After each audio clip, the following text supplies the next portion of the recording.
ప్రేక్షకులకు నమస్కారం అండి. నీరుల్లిపాయ, ఉల్లిపాయ అంటాం కదా మనం. ఉల్లిగడ్డలు అంటాం. ఇంట్లో కూరల్లో వాడుకుంటాం కదండి. అది ఉల్లి తల్లి లాంటిది అంటారు ఆయుర్వేదంలోని, మనం మామూలుగా కూడా శాస్త్రంలో కూడా.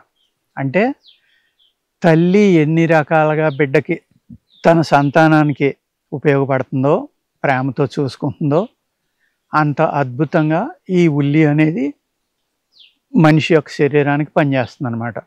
నేను చెప్పాను గత వీడియో చేసినప్పుడు కూడా అన్నా, ఎన్నో వీడియోలు చేయొచ్చు ఉల్లి మీదని, ఒకటి కాకుండా. ఈ ఉల్లిపాయలు చిన్న సైజు పాయలు తీసుకోండి. జస్ట్ ఒక 50 గ్రాములు అయితే ఒక 2-3 పాయలు వచ్చేలాగా, 100కి ఒక 6-5 వచ్చేలాగా తీసుకుని వాటిని జాగ్రత్తగా ఒలిసి ముచ్చికి తీసేసి ఒలిసి ఒక కుండ నిండా పోయింది. ఆ కుండకి ఒక గుడ్డ కట్టండి, దానిపైన మూకుడు మూసి మళ్ళీ గుడ్డ కట్టండి. చీరమన్ను ఏదైతే ఉంటుందో ఆ గుడ్డ పైన మట్టి బాగా దళసరిగా మెత్తేయండి. మెత్తేసి ఓన్లీ ఆవు పెండ వేసి గోతిలో కప్పెట్టాలి. మనం ఆవులు పేడేస్తాయి కదా, పెండ అంటాం కదా, అవి పట్టుకెళ్ళి పొలానికి వేయటం కోసం మనం ఒక గోతిలో వేస్తాం. ఆ గోతిలో ఈ కుండను తీసుకెళ్ళి కప్పెట్టాలి. ఎందుకు కప్పెట్టాలి అంటే గోమయ పుట్టం అంటాం దాన్ని. అర్థమైంది కదండి. అది ఆ గోతిలో ఉన్న ఆవు పేడ ఎంత వేడిగా ఉంటుందో తెలుసా? మీరు చెయ్యి పెట్టి ఒక 2 నిమిషాలు ఉంచితే బొబ్బలు వచ్చేస్తాయి చేతులు, అంత వేడిగా ఉంటుంది.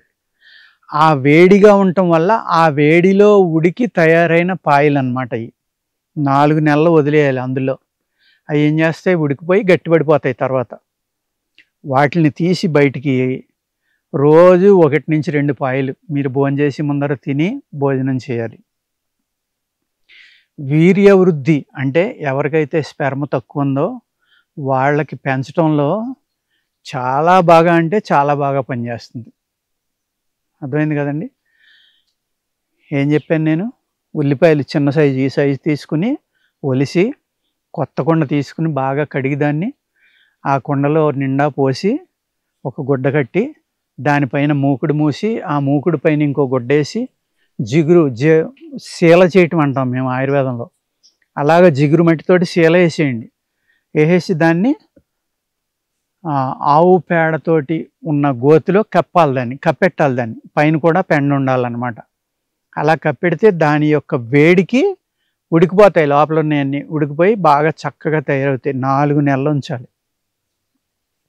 జాగ్రత్తగా తీసి పై మూత తీసి అందులో ఏమీ పడకుండా చూసుకుని అవి తీసి జాడీలో కానీ మంచి సీసాలో కానీ వేసుకోండి, లేకపోతే కుండపాలంగా జాగ్రత్త చేసుకోండి.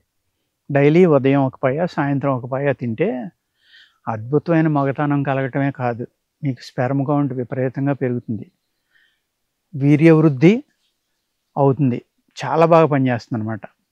ఈ ఉల్లిపాయనే మీరు సన్నగా తరిగి నెయ్యిలో దోరగా వేయించాలి. ఎర్రబడి దాకా, పచ్చి ఉండకూడదు అందులో, ఆ విధంగా వేయించాలి. అవి మీరు చక్రాల కింద కోసి నేతిలో వేసి వేపితే పైకి తేలిపోతాయి అన్నీ. ఆ తేలిపోయి బ్రౌన్ కలర్ వచ్చాక తీసుకోండి. ఏమాత్రం ములిగున్నా అందులో పచ్చి ఉన్నట్టు లెక్క, అది పాడైపోతుంది. ఒక సీసాలో వేసుకోండి. మీరు భోజనం చేసి ముందర ఒక ఇన్ని తీసుకుని ఆ వేగిన ముక్కలో కొంచెం వెన్న, పంచదార కలిపి తినేసి అరగంటకి భోజనం చేయండి. చేస్తే మీ పొట్టలో అజీర్తి లేకపోతే ఇవన్నీ తగ్గిపోయి చక్కని చల్లబడి పొట్ట. ఈ మూల వ్యాధి ఉన్న వాళ్ళకి కూడా చాలా అద్భుతంగా పనిచేస్తుంది ఈ మందు. అలాగే విపరీతమైన బలం అన్నమాట. ఎవరైతే మా పిల్లలు బలవట్లేదు, ఏమి తిన్నా కూడా వంట పట్టట్లేదు అనుకున్న పిల్లలకు కనుక మీరు ఇది వెన్నపూసలో కలిపి పెట్టండి, మీ పిల్లవాడు ఎంత చక్కగా తయారయ్యి బొద్దుగా అవుతాడో చూసుకోండి. వెయిట్ లాస్ ఉన్న వాళ్ళకి ఇది పెడితే వెయిట్ గెయిన్ అవుతారు. నరాల బలహీనత కూడా తగ్గుతుంది. పిల్లలు చాలా బలంగా పెరుగుతారనమాట. అందుచేత ఉల్లిపాయ అనేక రకాలుగా ఉపయోగపడుతుందండి. ఉల్లిపాయ గురించి ఆయుర్వేదంలో ఒక 4-5 పేజీలు ఉంటుంది, కొంచెం కాదు. నేను చెప్పేది జస్ట్ 1-2 ఫార్ములాలే మీకు చెప్తున్నా. ఇదే ఉల్లిపాయని పిల్లలకి ఆకలి తక్కువ ఉండటం కానీ, లేకపోతే భోజనం సరిగ్గా తింటలేదు అనుకున్న వాళ్ళు కానీ, ఇంకా చిన్న ఉల్లిపాయలు తీసుకోండి. చిన్నవి అంటే ఒక కుంకుడుకాయ అంత, అలా ఆ సైజు తీసుకోండి. అవి ఒలిసేసి మంచి ఫ్రూట్ వెనిగర్లో సూదులు పెట్టి బాగా చుట్టూరు గుచ్చేసి ఫ్రూట్ వెనిగర్లో నానబెట్టండి. ఒక 10-15 రోజులు నానిన తర్వాత పిల్లవాడికి అది టేస్ట్ ఆడు తింటలేదనుకుంటే కట్ చేసి దాన్ని లైట్‌గా ఏ సైంధవంలోనో జిమ్మి నిమ్మకాయ పిండి కూడా ఆ ముక్కలు అలవాటు చేయండి. తినేస్తారు. రుచిగా ఉంటాయి అప్పుడు. అలాగా ఒక నెల, 2 నెలలు తినిపించారనుకోండి, మీరు భోజనానికి రా, లేతే టిఫిన్ తిను అని పిలవక్కర్లా. ఆడి పొట్టలో ఆకలి కరకరలాడిపోతుందనమాట. పరిగెత్తుకుని వచ్చి మీరు తినమన్న వెంటనే కూర్చొని శుభ్రంగా తినేసి వెళ్ళిపోయి ఆడుకుంటాడు.